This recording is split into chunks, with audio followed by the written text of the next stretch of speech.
Order 43, the time for members' statements has concluded. Questions without notice. Are there any questions? I give the call to the Honourable, the Leader of the Opposition. Thank you very much, Mr Speaker. My question is to the Prime Minister. Before the last election, the now Prime Minister promised, "As your Prime Minister, I won't run from responsibility. I won't treat every crisis as a chance to blame someone else. I will show up, I will step up, I will bring people together." But today the Prime Minister refuses to take responsibility for surging power prices, which will increase again on July 1, and also refuses to provide basic detail on divisive changes to our Constitution. When will the Prime Minister come clean about the damage his government is causing our country? Member for Lawler and the member for Bean will not interject while the question is being asked. The House will come to order and give the call to the Prime Minister.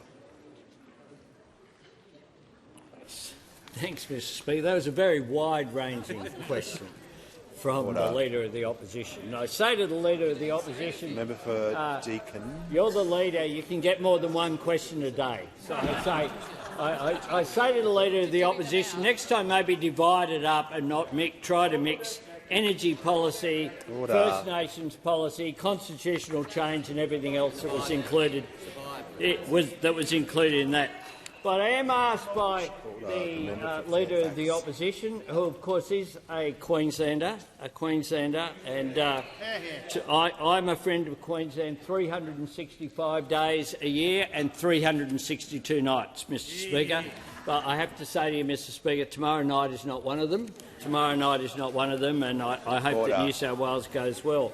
But as a Queenslander, what the Leader of the Opposition would know is that for Queensland's 2.2 million households, they'll receive at least $550 off their power bills. But what the Leader of the Opposition might also know for people in his electorate is that many low-income households and pensioners in Queensland may well pay nothing for electricity in the coming financial year as a result of the work that the government has done in partnership with the Queensland Government, of course. And indeed, this change will make an enormous difference. And the Leader of the Opposition should, of course, know that, because he voted against this energy price relief. He voted against the $1.5 billion from us as part of a $3 billion commitment to energy price relief. And when it comes, to the voice to Parliament, with that seamless segue in that question that the Leader of the Opposition did, the words before the Parliament are very specific, and indeed the Leader of the Opposition probably should know that a second reading speech counts as well, has legal value. And the Attorney-General there said very clearly in his speech, matters relating to Aboriginal and Torres Strait Islander peoples would include matters specific to Aboriginal and Torres Strait Islander peoples and matters relevant to the Australian community, including general laws or measures, but which affect Aboriginal and Torres Strait Islander peoples differently to other members of the Australian community. The call to the honourable member for Higgins. Thank you, Mr Speaker. My question is to the Prime Minister. How will the Housing Australia Future Fund improve Australia's housing supply, and why did the Senate fail to pass it? Give the call to the Prime Minister. I thank the member for Higgins for his question. The best member for her question, and indeed the best member for Higgins that there has ever been. And our $10 billion HAP will build 30,000 new social and affordable homes, including housing for veterans, frontline workers and women and children fleeing domestic violence.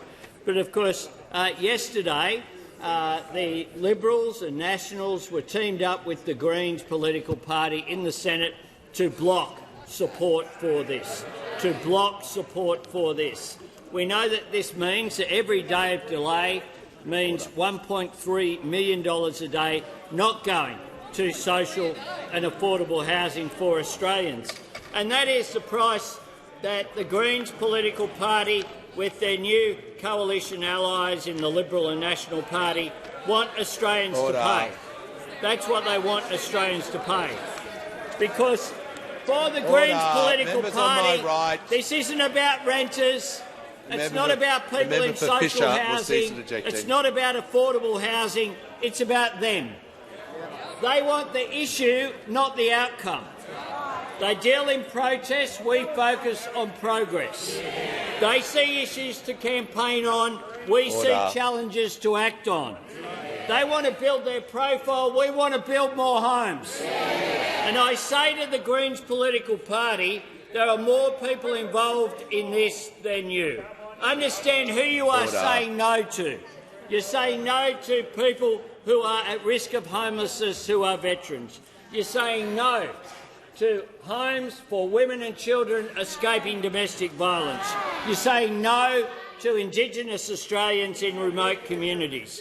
And also, you are saying no to those housing groups who stood up before this vote in the Senate yesterday calling for the HAP to pass. The Community Housing Industry Association said yes, you said no. Order. National Shelters said yes, you said no. Homelessness in Australia said yes, you said no. Everybody's Home said yes, you said no. The National Aboriginal and Torres Strait Islander Housing Association said yes, you said no. The Property Council of Australia said yes, you said no. The Master Builders Association said yes, you said no. It is time. It is time that you put aside this pettiness, put aside the politics and actually voted for more public housing. Call to the honourable member for Deakin. Thanks very much, Mr Speaker. My question's to the Prime Minister. Under this government, the cash rate's risen 11 times, from 0.35% to 4.1%. According to analysis from Canstar, if it rises just a little bit further to 4.6%, repayments on the median-priced house will consume up to half of a typical family's before-tax income. When will the Prime Minister come clean about the damage that his government is causing our country? Order. The Minister for Cyber Security and Home Affairs will cease interjecting. Members on my right, the member for Holt and the member for Macarthur, if they continue with that behaviour, they will be warned. There's far too much noise. Questions will be heard in silence. I call the Prime Minister. Thank you, Mr Speaker. Well, he's replaced the Shadow Treasurer, but the Treasurer still can't get a question. Still can't get a question. Still can't get a question. But we do get the interjections from those opposite, Mr Speaker. The member for Deakin has asked his question. Prime Minister in continuation. Thanks very much, Mr Speaker. Well, the economic circumstances that we inherited were the largest deficit since the Second World War and $1 trillion of debt with little to show for it. Sluggish economic growth, productivity sliding backwards, latest quarterly rise. Order. The highest quarterly rise in inflation this century was on their watch, 2.1%. And, of course, interest rates started rising on their watch. And what they did as a result of that, when you had the highest inflation growth of any quarter this century and interest rates beginning to rise, what their response was to hand down a budget that just splashed money everywhere. Splashed money everywhere and made the fiscal situation worse. And indeed put forward a budget that projected a $78 billion deficit.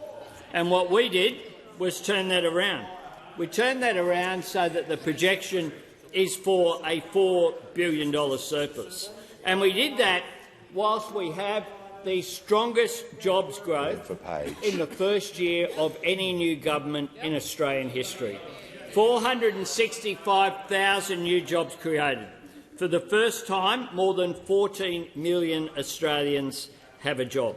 And if you compare Australia's economic performance, GDP growth of 2.3%, is higher than all G7 countries. Our participation rate is higher than all G7 countries. Our employment growth is higher than all G7 countries. And our surplus, we're the only ones with a surplus. I understand that those opposite wouldn't recognise it, having produced record deficits, having presided over the first recession in Australia in 30 years. The member for Lyons continues with that behaviour. You'll be warned. The call to the member for Holt. Thank you, Mr Speaker. My question is to the Treasurer. Why are the Albanese Labor government's housing policies important for delivering a stronger economy? And what is blocking further progress? Give the call to the Treasurer.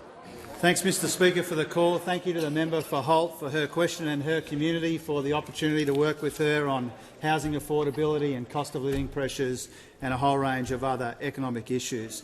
Mr Speaker, housing affordability is one of a number of economic challenges which we inherited from those opposite, which had been left to fester over a long and wasted decade. And we take responsibility for reforming and renewing our economy and making our communities more resilient. And that's why it's so important, under the leadership of this Prime Minister and this terrific Housing Minister, that we have a broad and ambitious agenda when it comes to housing. The $2 billion social housing accelerator announced on the weekend, National Housing Accord that we're working on with the states and territories, the biggest increase in Commonwealth rent assistance in 30 years, changes to the first home guarantee and regional first home buyer guarantee. All of these are important parts of our agenda. And I'll have an opportunity on Friday, Mr Speaker, when I convene the state and territory treasurers, to advance our agenda on housing, including with two very welcome new faces in that group, Treasurer Saffioti and Treasurer Mookie as well. And this will be an opportunity, consistent with the way that this Prime Minister leads our team and our country, to bring people together to solve some of the big economic challenges that we confront together. And in doing this, we bring together the super funds and the investors, we bring together local government, the master builders and others, the community housing providers, to try and solve this problem which has been neglected for too long. And the same approach, Mr Speaker, applies to the Housing Australia Future Fund. As the Prime Minister said, community housing providers, advocates, all calling for the fund to be passed. National Shelter, Community Housing Industry Association, National Aboriginal and Torres Strait Islander Housing Association, all calling for the Housing Australia Future Fund to be passed, Mr Speaker. And when the Greens are teamed up with the coalition in the Senate, they turned their back on all of those organisations and they turned their back on vulnerable Australians who desperately need this government to build tens of thousands of new social and affordable homes. And what the Greens showed in the Senate, Mr Speaker, is they care more about retweets than renters. They care more about TikTok than housing stock. When it comes to the crunch, Mr Speaker, with all of the flowery speeches and all the rhetoric in this place, when it actually came to the crunch, when the Greens had the opportunity to work with Labor to build more social and affordable homes, or to side with the coalition of cookers which sit opposite, they chose the coalition of cookers.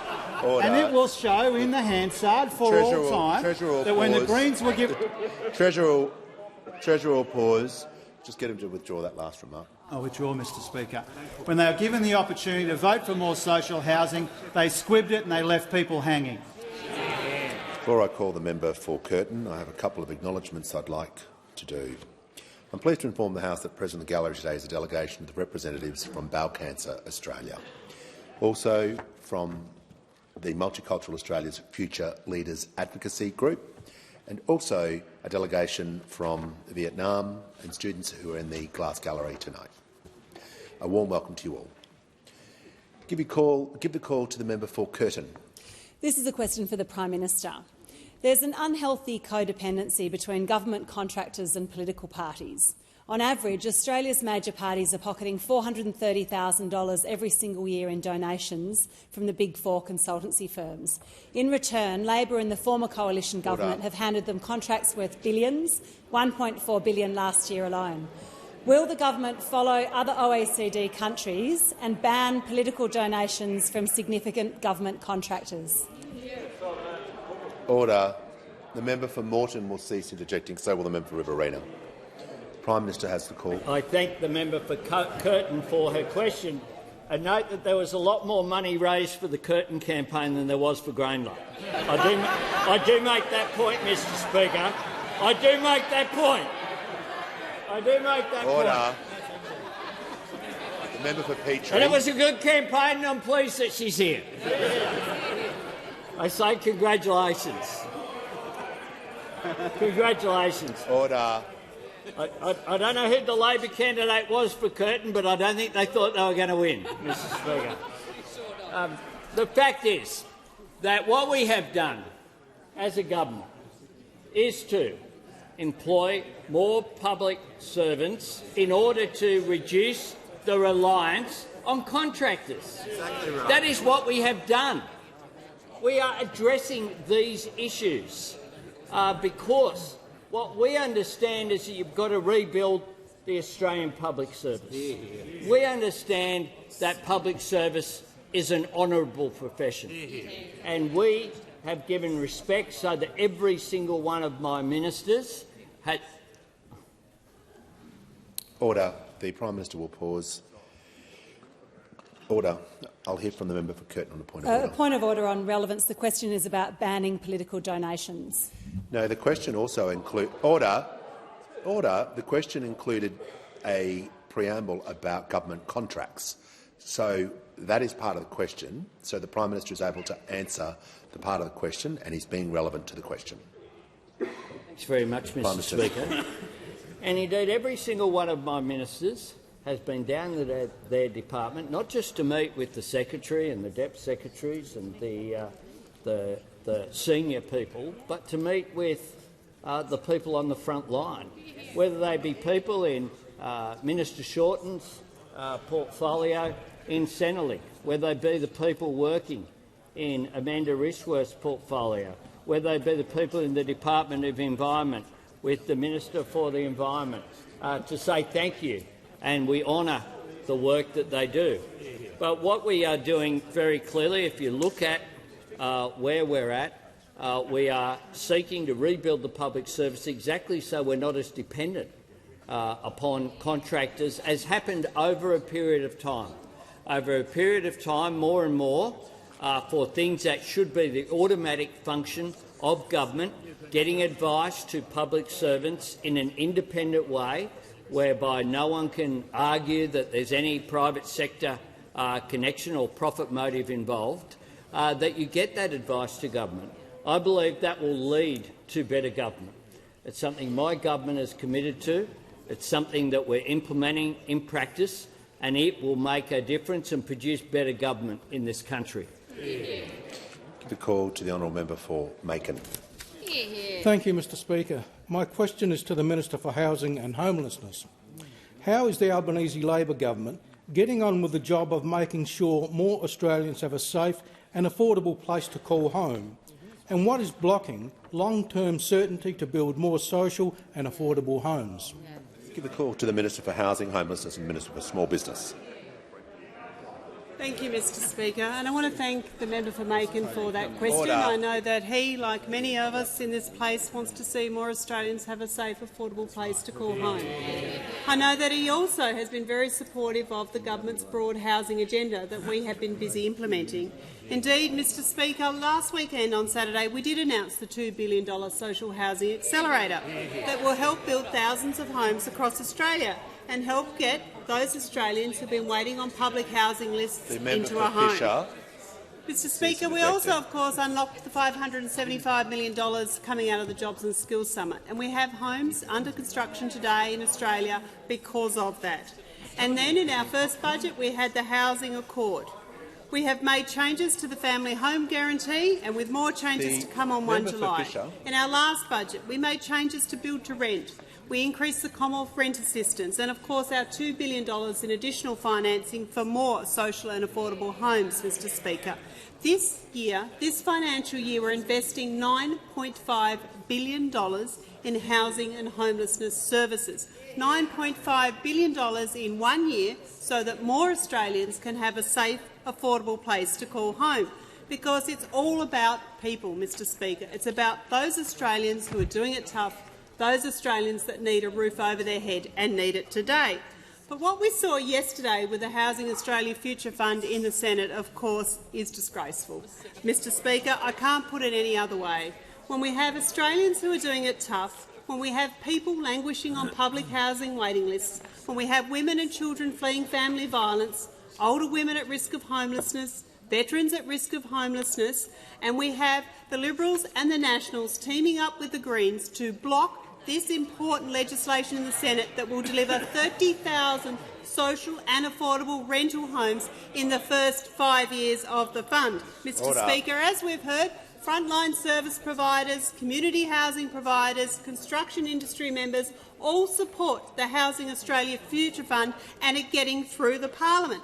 But, Mr Speaker, the truth is this fund would actually provide $500 million each and every year on top of other government programs for social and affordable housing. It will provide a pipeline so community housing providers and the construction sector can plan and know that this funding is coming. The truth is that future funds work. Those opposite actually implemented some. And, of course, the Leader of the Greens was advocating for one previously. Now, apparently, they're opposed to them. The truth is this fund does deliver for renters because they're rental homes we're talking about. The truth is the federal government cannot force the states to do rent caps. The truth is that our fund will work and some of the things that those opposite are talking about will not work. Mr Speaker, we're getting on with the job of delivering more homes. Concluded. The member for Fisher and the member for O'Connor. I want to hear from the Deputy Leader of the Opposition. My question is to the Minister for Indigenous Australians. Which policy area, portfolio or government department would the Voice not deal with? Order. Give the call to the Minister for Indigenous Australians. Can I thank the member for Farrer for her question? In the second reading speech, the Attorney-General said that the primary function of the Voice will be, and I quote, making representations to the Parliament and the Executive Government about matters relating to Aboriginal and Torres Strait Islander peoples.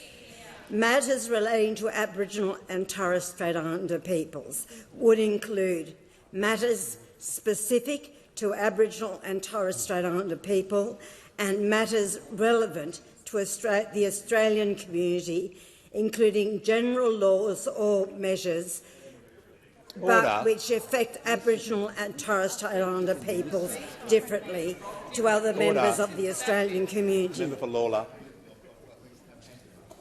The Voice will not be required to make a representation on every law, policy or program. The Voice will determine when to make representations by managing its own priorities and allocating its resources in accordance with the priorities of First Nations people. In addition, the provision we are putting to the referendum makes clear that the power of the Parliament will not change. Subsection 3 says, the Parliament shall, subject to this Constitution, have power to make laws with respect to matters relating to Aboriginal and Torres Strait Islanders. Order. With respect to matters relating to the Aboriginal and Torres Strait Islander Voice, including the composition, function, powers and procedures. Let me be clear, Mr Speaker. There will be no change to how the Parliament operates. The Voice will not run programs. The Voice will not deliver funding. The Voice will not have a power of veto. It will address issues that affect Aboriginal and Torres Strait Islander people differently. And as I said yesterday, we know the issues that affect Aboriginal and Torres Strait Islander people differently. Gaps in education and employment, higher rates of family violence and incarceration, higher rates of disease and suicide, more risk during childbirth.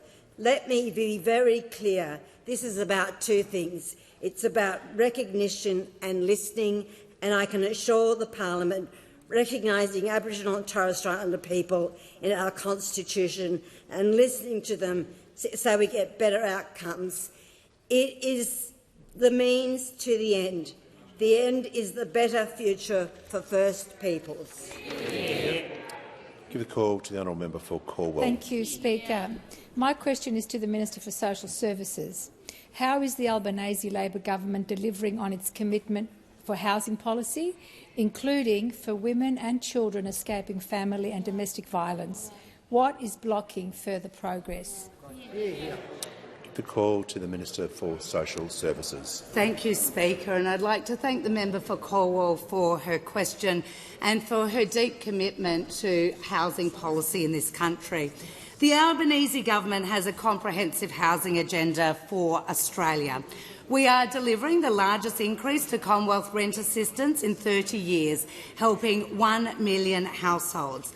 But we've also elevated the importance of safe and affordable housing for women and children escaping family and domestic violence through our national plan to end gender-based violence. And one of the ways we're delivering this is through our Safe Places program, which is a partnership with community housing and family and domestic violence organisations to deliver crisis accommodation for women and children fleeing domestic violence. In the last year, 10 new projects have become operational, delivering critical accommodation and services on the ground.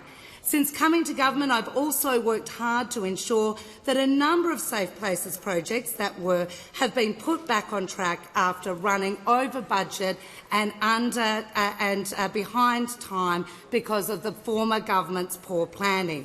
And I'm very pleased to inform the House that they will be delivered in coming months. Now, to guide our next investment in the Safe Places program, I recently convened a roundtable with family and domestic violence services and housing providers to discuss how we will invest an additional $100 million allocated by our government.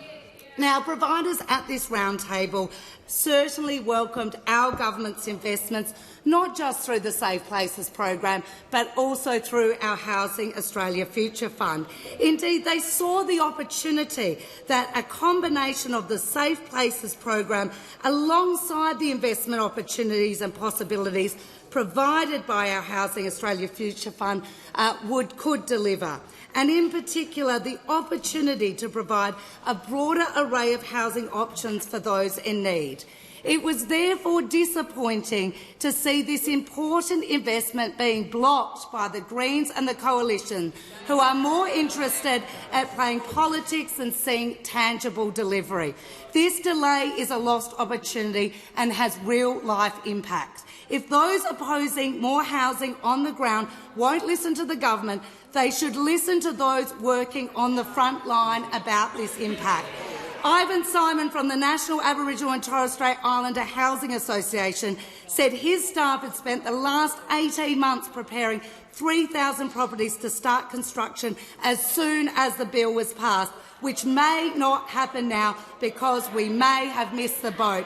This is what is happening as a result of delay. Order. It is time for the Coalition, the Greens, to listen to those building housing. The member for Page. Give the call to the honourable member for Deakin. Mr Speaker, would the minister like to table the document that she read word for word from? Oh. Was the minister reading from confidential documents?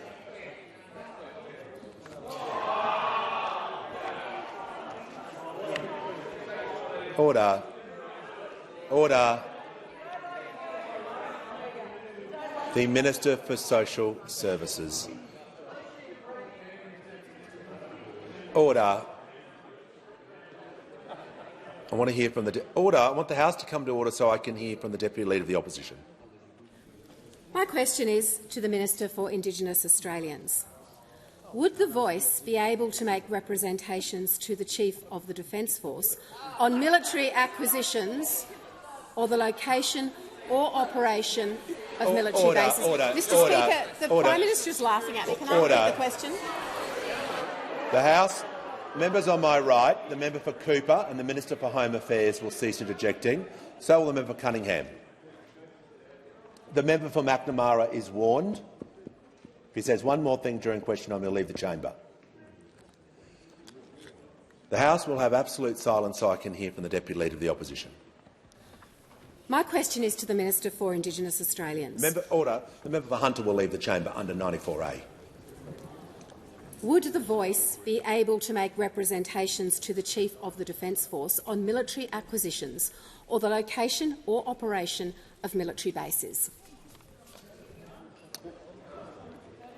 Order. Give the call to the Minister for Indigenous Australians. Can I thank the member for Farrer for her question? And I can only repeat what I have already said, is that the Voice will make representations that affect Aboriginal and Torres Strait Islander people. But the Voice will not run programs, it will not deliver funding and will not have the power of veto. The Attorney-General was very clear in his second reading speech about specific matters to Aboriginal and Torres Strait Islander program, to Aboriginal Torres Strait Islander peoples and matters relevant to the Australian community. I repeat that, and make matters relevant to the Australian community, including general laws and measures that affect Aboriginal and Torres Strait Islander people. And I am so pleased that the member for Farrer has such a thorough idea of what those things are. I can tell you what the Voice will not be giving advice on. It won't be giving advice on parking tickets. It won't be giving advice on changing Australia Day. Members on my left. It will not be giving advice on all of the ridiculous things that this side has come up with. Order. The Minister will pause. The member for Barker, I'm trying to hear the Deputy Leader on a point of order. She has the call. Mr. Speaker, on relevance, it's a yes or no question that goes to a very important area of public policy. And if the Minister for Indigenous Australians cannot answer it, she could choose to hand the question. Resume your seat. Or the Attorney General.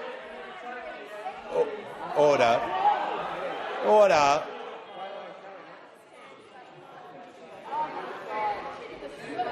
Order. The Deputy Leader will resume. The Attorney-General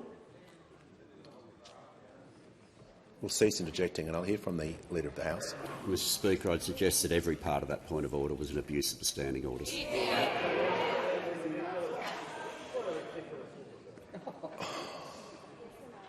The Minister will continue. I want to be clear, she's being relevant to the question. The question was about the Voice and what it is able to make representations on. She's giving context and she's outlining, and I just heard the word say what it won't do, so I can't imagine how she can be more relevant to the question. So I'm giving her the call and she'll be heard in silence. Thank you very much, Mr. Speaker. I will say this to the Parliament. Order. They go low, we go higher. Order. The member for Groom, members on my left.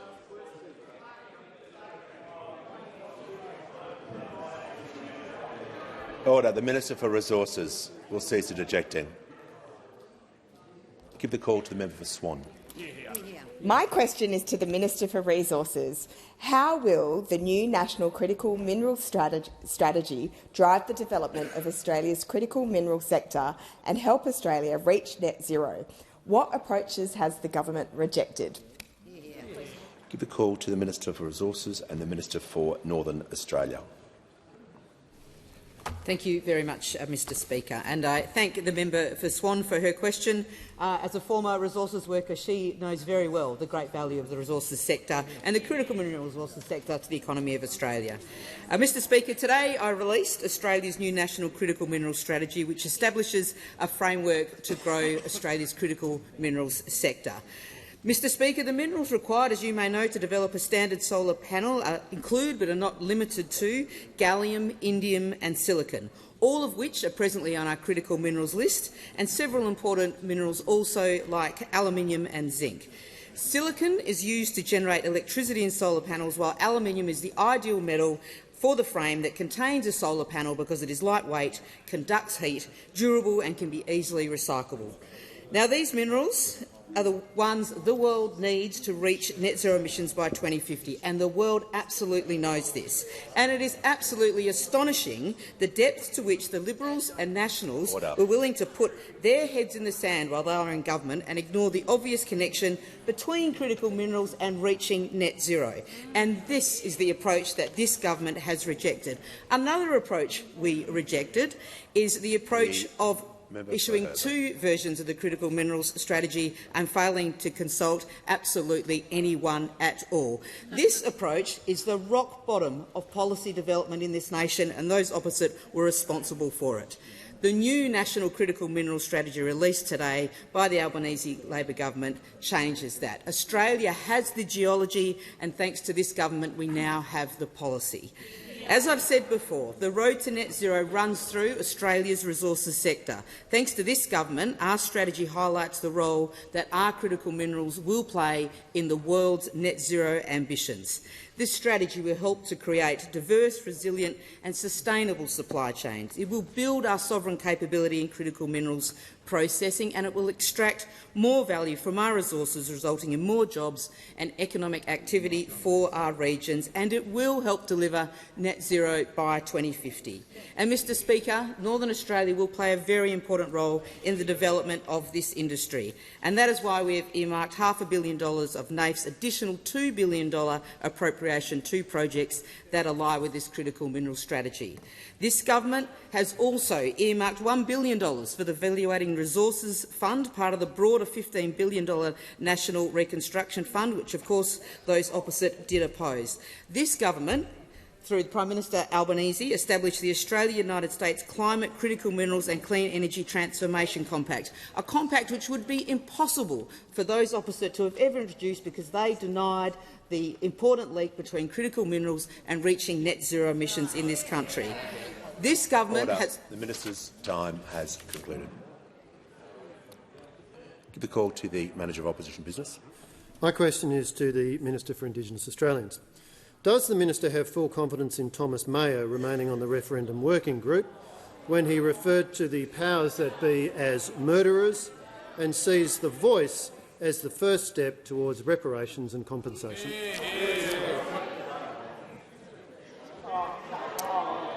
Order. The member for Page. Hear from the Leader of the House. I'll hear from the Leader of the House. Thanks. In terms of issues for which a minister can be responsible, to be bringing in individual comments like that just goes way beyond.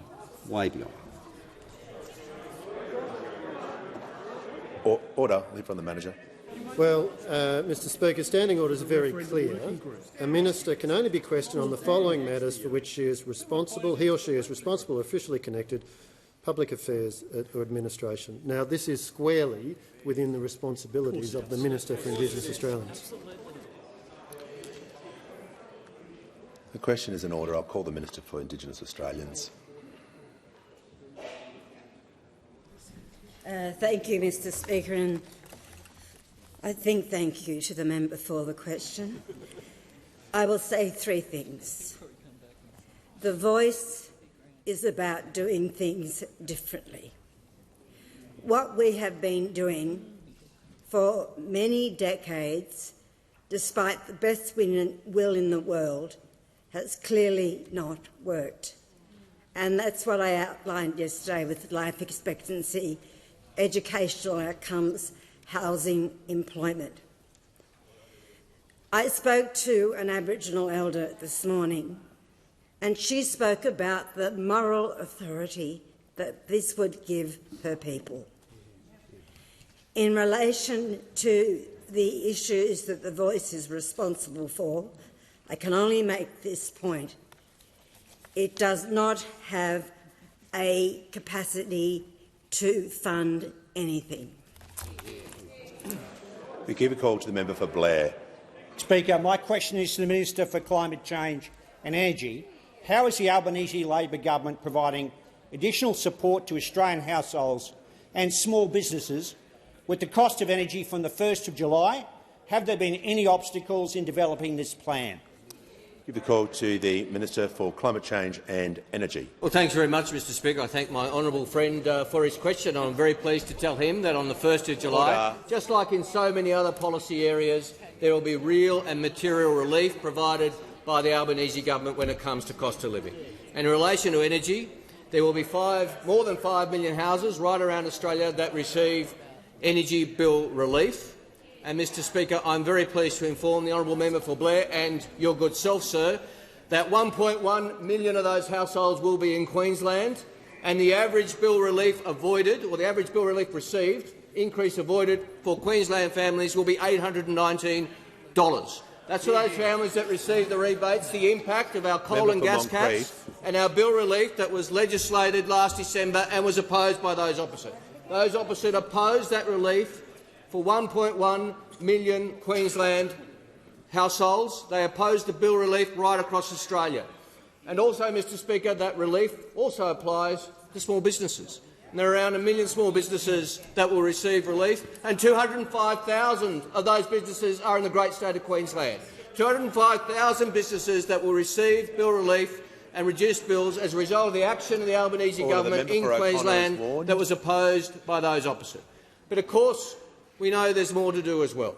In addition to that, we know that long-term bill relief, long-term steps to reduce energy bills really come through investing in energy efficiency and in renewable energy.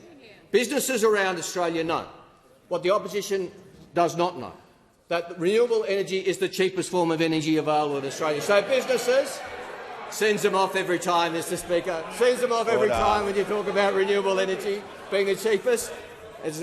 In they come with the old anti-renewable energy interjections. We had a serving Liberal National Party senator today say that climate change is a scam. Senator Rennick today claimed that climate change is a scam. They didn't get the memo from the Australian people last May, Mr Speaker. But businesses know that they need to invest and are investing in renewable energy and energy efficiency, but they need support to do so. So the tax concession announced by the Treasurer on budget night, the 20% tax concession for those investments, is vital and will apply to up to 3.8 million businesses across our country. 3.8 million small businesses will have that relief available, delivered by the Albanese government. That's part of our $1.7 billion energy relief program for energy efficiency and renewable energy, which will apply to households, which will apply to businesses, and as announced last week, will apply to local governments as well, to help them reduce their rates bill by converting to renewable energy and energy efficiency. That's what this government does. On the 1st of July will be a good day because that relief will begin to flow, will apply to energy bills after that day, and that's a very good thing. Before I call the member for Mayo, I'd like to advise the House that in the gallery also is the Women's Empowerment and Leadership and the interns. A very warm welcome to you all. Give the call to the honourable member for Mayo. Thank you, Mr Speaker. My question is to the Minister for the Environment. It's now recognised that supply projects will only return a maximum of 425 of the 605 gigalitres, and efficiency projects will only return a maximum of 50 of the 450 gigalitres by the planned statutory deadline. Will the government negotiate a Murray-Darling Basin Plan 2.0 to protect our river and the environment? Give the call to the Minister for the Environment and Water. Thank you, Mr Speaker, and I want to thank the member for Mayo for her question. I know that she is absolutely committed to seeing the Murray-Darling Basin Plan delivered in full, as we are on this side. And I know that this is a particular issue for South Australians. Although there's been a lot of water in the system in the last couple of years, We know that the dry years are just around the corner again, and that is why it is so important, both for environmental reasons, for drinking water reasons, for economic reasons, of industrial development and also for agricultural reasons, to make sure that we are taking a sustainable amount of water out of the Murray-Darling Basin system. Now, sadly, in the last decade, before the change of government, we saw the Murray-Darling Basin plan tied up in brown tape. We had a government in those opposite, when they were sitting on this side, who did everything they possibly could to sabotage the Murray-Darling Basin plan. The Deputy Leader of the Opposition will cease interjecting. The Minister in continuation. Not a lot of irrigators on the Gold Coast, but anyway. Order. Yeah, they're not buying apartments on the Gold Coast. Back to the member for Mayo's question, because it really is a very substantial question. We know that both on the infrastructure projects, if I can put it that way, that are supposed to return water to the system, they are behind time, they are over budget in some cases, and they won't deliver what they were originally said to deliver. It's also true that of the 450 gigalitres of additional environmental water that is part of the Murray-Darling Basin plan, just 2 of those gigalitres were delivered when we took over. We are a long way from delivering on the 450 gigalitres part of the plan as well. I can assure the member for Mayo that we are working very closely with state and territory governments across the Murray-Darling Basin system. The Minister will pause. The Deputy Leader of the Opposition will cool it for the remainder of this question. The Minister has the call. Thank you. Thank you, Mr Speaker. We're a long way from delivering on the infrastructure-type projects. We're a long way from delivering on the 450 gigalitres because so little was achieved under those opposite. In fact, about 80% of all water that has been recovered towards the Murray-Darling Basin plan was done when we were last in government and since we've come back to government. So we're working very closely with the Murray-Darling Basin state ministers. I am hopeful that we will come to a resolution that delivers the plan in full. It is complex to do that because we're starting from a very poor launch pad left to us by those opposite. But I know why the member for Mayo is so concerned, and I am.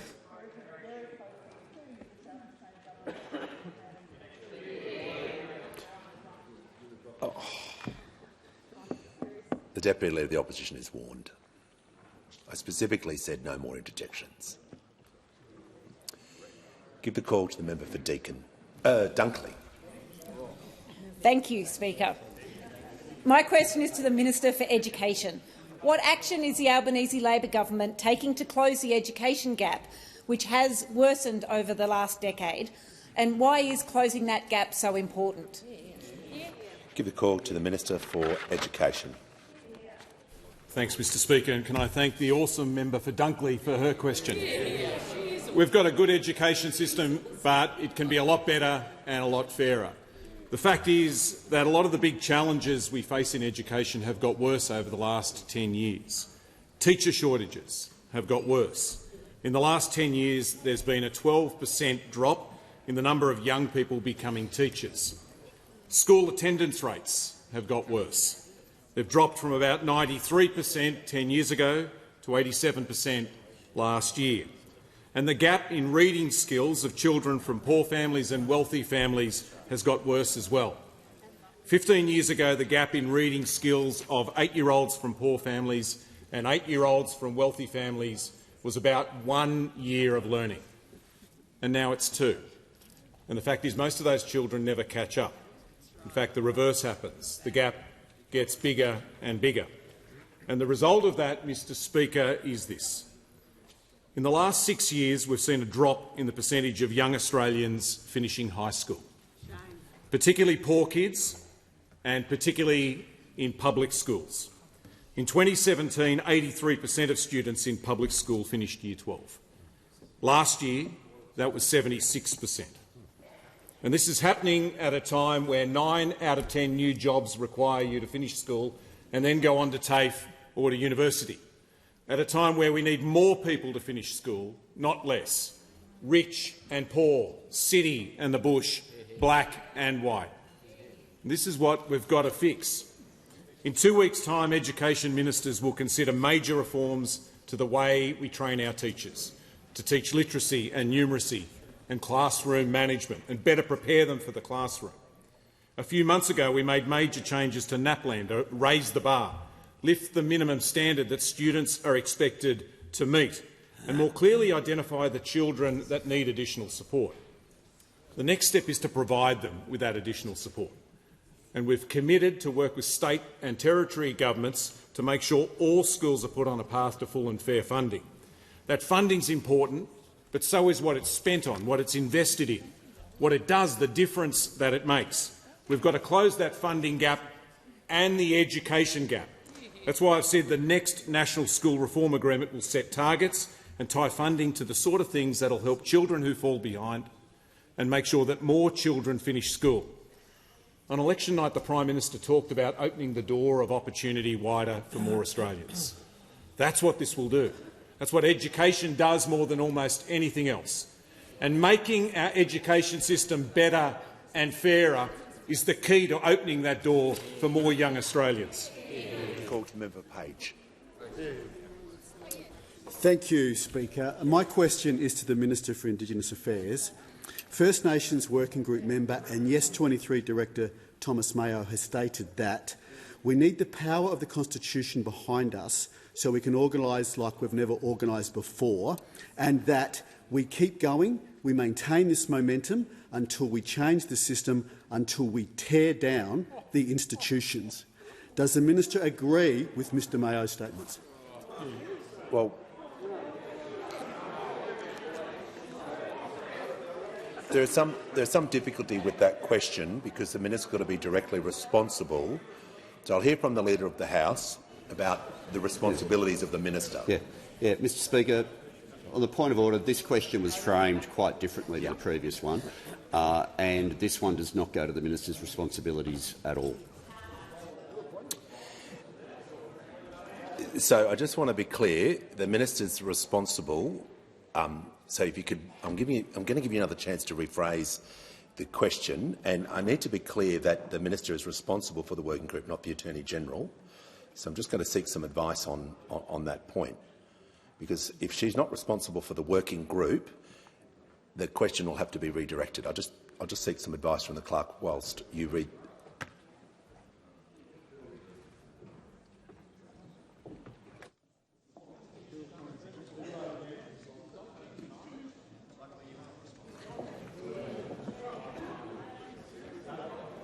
All right, I'll just give the minister, the shadow minister, the opportunity to rephrase the question. The Leader of the Opposition, point of order. Well, Mr Speaker, it might help you in your ruling to understand, as I do, that the Minister for Indigenous Affairs makes the appointments of the people, including Mr Mayo, to the referendum working group. The work of the working group is solely within responsibility of the minister. The minister meets regularly with the working group, has provided support to the working group, in fact is funded, as I understand it, by the minister's department, the Secretariat, the costs of Mr Mayo and others to travel around the country, and on that basis I put it to you that it is squarely within the minister's responsibility. I'll invite the member Page to rephrase the question so it is the minister's responsibility. Thank you, Speaker. My question is to the Minister for Indigenous Affairs. The First Nations Working Group member and Yes23 Director Thomas Mayo has stated that we keep going, we maintain this momentum until we change the system, until we tear down the institutions. Given that the Minister is responsible for the working group and the people on that working group, does she agree with Mr Mayo's statements? Order. Order. Order. Members on my left. I'll hear from the Leader of the House.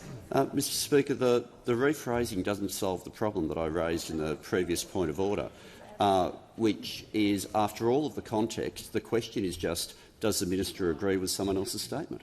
And that doesn't go to her responsibilities. The Deputy Leader of the Opposition. I'll hear from the Manager of Opposition Business.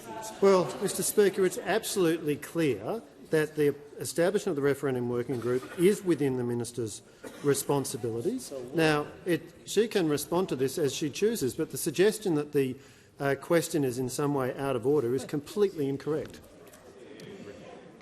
Look, the question is borderline because every minister cannot be held responsible for every single statement made by the person that they've appointed. But the question is on the borderline. I'm going to allow it, but just for future reference, questions can be phrased about not just agreeing with the statement, more about the actions. Give the call to the minister.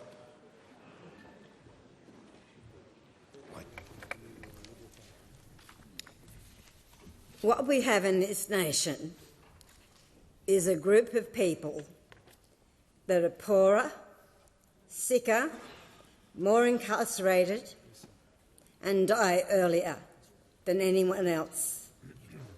The Voice and the referendum is about doing things differently to change those things. It is not about individual statements of people that are involved in this. I am not responsible for what other people say, but I tell you what I'm responsible for. I'm responsible for what I say and what I do. And in every step of the way, I have conducted myself with integrity, I have conducted myself properly, and I have conducted myself with honesty. I have embraced every single person in this parliament if they wish to participate. The working group has provided advice on a number of occasions, including to the Leader of the Opposition and the then Shadow Minister for Aboriginal Affairs on 2 occasions. So do not use ridiculous, underhand notions that you're using because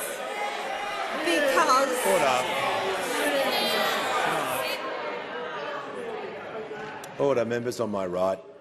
The minister will pause, and the member for McNamara will leave the chamber under 94A for that statement.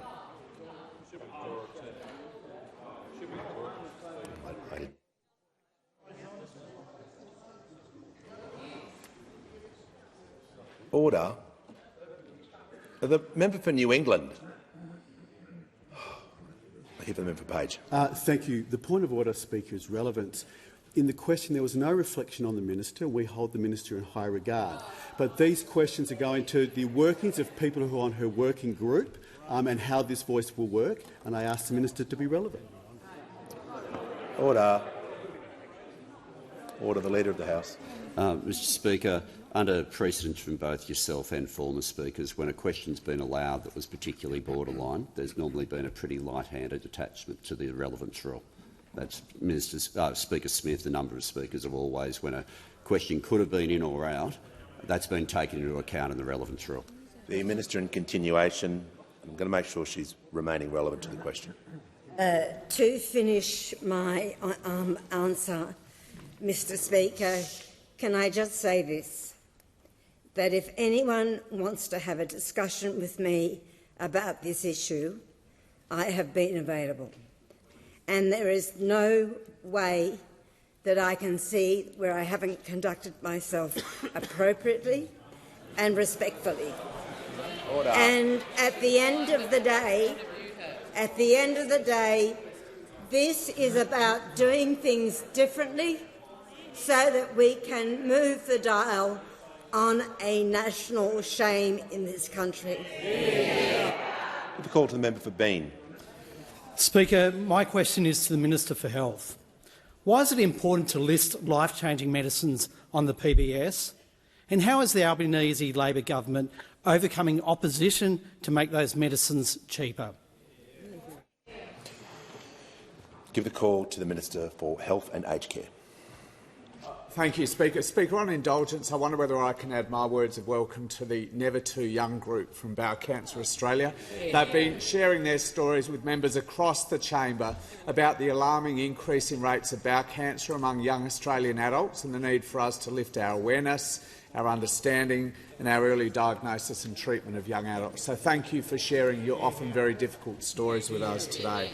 Mr Speaker, I know the member for Bean campaigned very hard at the last election on our promise to deliver cheaper medicines, and we are delivering on that promise. Last July, we slashed the maximum amount pensioners would pay for their medicines across the year. In September, we cut the price of 2,000 brands of medicine, putting $130 million back into the pockets of hard-working Australians. And on January 1st, we delivered the biggest cut to the price of medicines in the 75-year history of the PBS. In just 5 months, Mr Speaker, $100 million has been saved by general patients because of that decision on 9 million cheaper scripts. $100 million back into the pockets of hard-working Australians at a time of a global cost of living shock. And that figure will climb each and every month, Mr Speaker, because of decisions taken on this side of the chamber.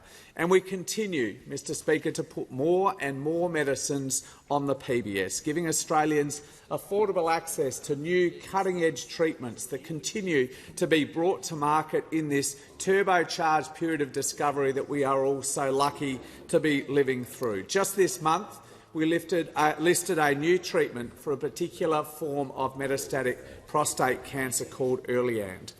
As we all know in this House, I think, Mr Speaker, prostate cancer is the most common form of cancer in Australia and the third biggest cancer killer, taking the lives of around 3,500 Australian men each year.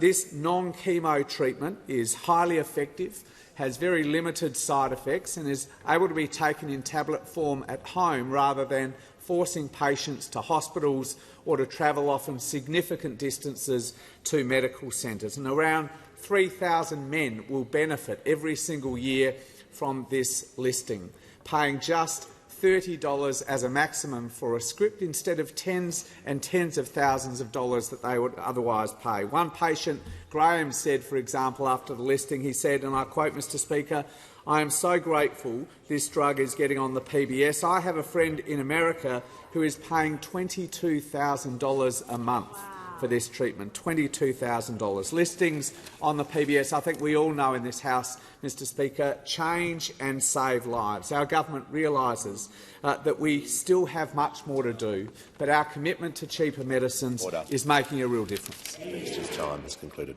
Give the call to the member for Calare. To the Minister for Infrastructure. Ford versus Holden, Brocky, Johnson, Moffat, Bond and Scaife. Bathurst is the home of motor racing in Australia. Every year the great race at Mount Panorama Waialua draws hundreds of thousands of racegoers and a global viewing audience.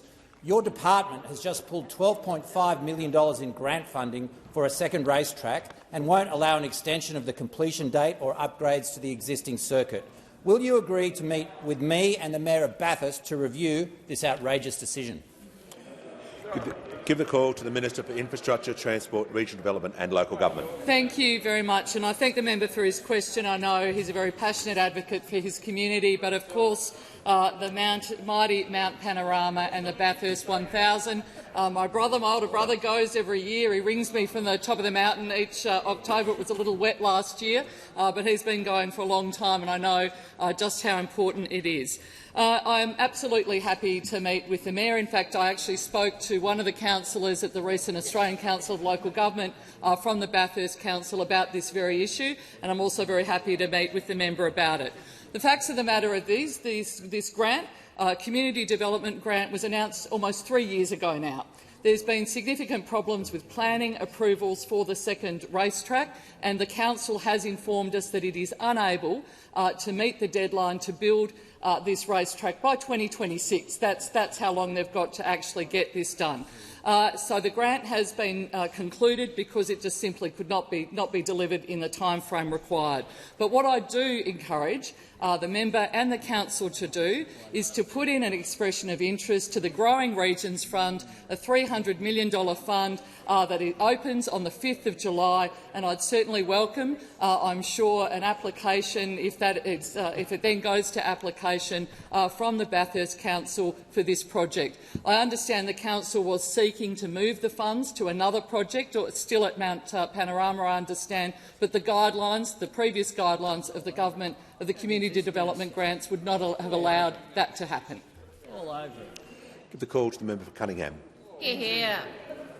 My question is to the Minister for Employment and Workplace Relations. Can the minister clarify how the Albanese Labor government is closing the labour hire loophole? Give the call to the Minister for Employment, Workplace Relations and the Minister for the Arts. Thanks very much, Mr Speaker. And I want to thank the member for Cunningham, who's been a relentless defender of trying to get wages moving in this country and for the workers in her electorate. Order.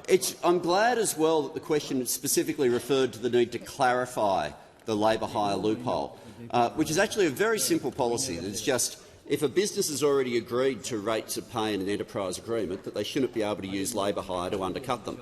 They'll still use labour hire for all the other reasons of specialist workforce, of short-term replacement or for a surge. All of that's completely legitimate, but it just shouldn't be used to undercut a rate of pay that the employers previously agreed to.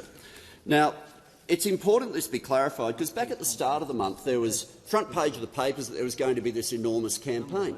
And I felt for the business organisations that were funding that campaign because they were claiming that there was a government policy that there just wasn't. They were claiming that there was a government policy that everyone would have to be paid the same. And so I came out immediately to correct the record so that the business lobby didn't waste that money. Then yesterday I was reading a great article in the Sydney Morning Herald about the Cooks River, and then on the page beside I realised they're still running the ad. And the ad is campaigning against a government policy that purports to do this. It means that if you've chosen to work hard because you want more pay, by law you can't be paid more than someone who doesn't want to work hard at all. Now, that sounds like a terrible policy. Absolutely appalling. And I realised what these ads are about. They're going to run a successful campaign because you start with a policy that government has no intention of implementing, you campaign hard against it, and at the end the government doesn't implement it, and it's a complete victory. So I say to those who are funding these ads, and they're out there on social media as well, they're there on the news.com.au website as well, and I say with this campaign, go hard, because it will be incredibly successful, because it is railing against a policy idea that they have come up with themselves, that I would never support, that this government would never implement, and at the end of that, they will be absolutely successful in making sure that something that was never going to occur doesn't occur. Give the call to the member for Wannon. Could the minister please table that very good ad that he was reading from? Call the Leader of the House. I'd love to. I'll table that, and I'll also table the script of the other ad, which is also wrong, which says it means by law employers will have to pay workers with little knowledge or experience the same as workers with a lot of knowledge and experience. So they're both wrong, they're both tabled, and they'll probably both still be funded. Give the order. Order. Give the call to the member for White Bay. Thank you, Speaker. My question is to the Minister for Indigenous Australians. How many people will make up the Voice body? Who will appoint them? And how long will they be appointed for? The member for Moreton is warned. Give the call to the Minister for Indigenous Australians. The Minister for Indigenous Australians has the call. Can I thank you for that question?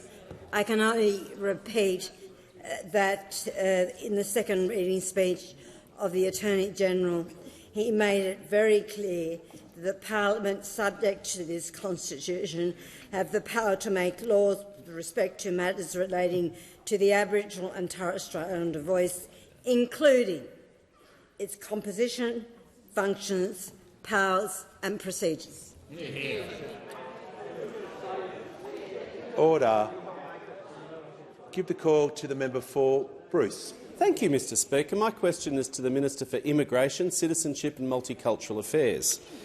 How have refugees contributed to Australian society? And I ask you this on World Refugee Day today.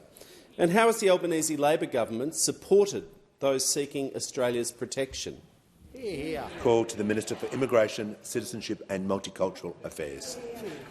Thanks very much, Speaker, and I thank the member for Bruce, my friend the member for Bruce, for this question, because there is no one in this chamber, I think, who works harder to stand up for humanitarian entrants who have connections to their community than the member for Bruce.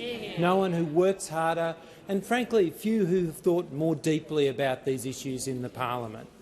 Now, today is, of course, World Refugee Day. It's a day on which we honour those people who have been forced to flee their homes due to conflict or persecution. And we acknowledge, and indeed we celebrate, Speaker, the extraordinary and transformative contribution of nearly 1,950,000 refugees who have shaped Australia since World War II, who have made an invaluable contribution to this nation, people from Awamabil to Ando, Tan Le to Frank Lowy, and people in this place too. People have brought with them significant economic, social and cultural benefits that have enriched this nation.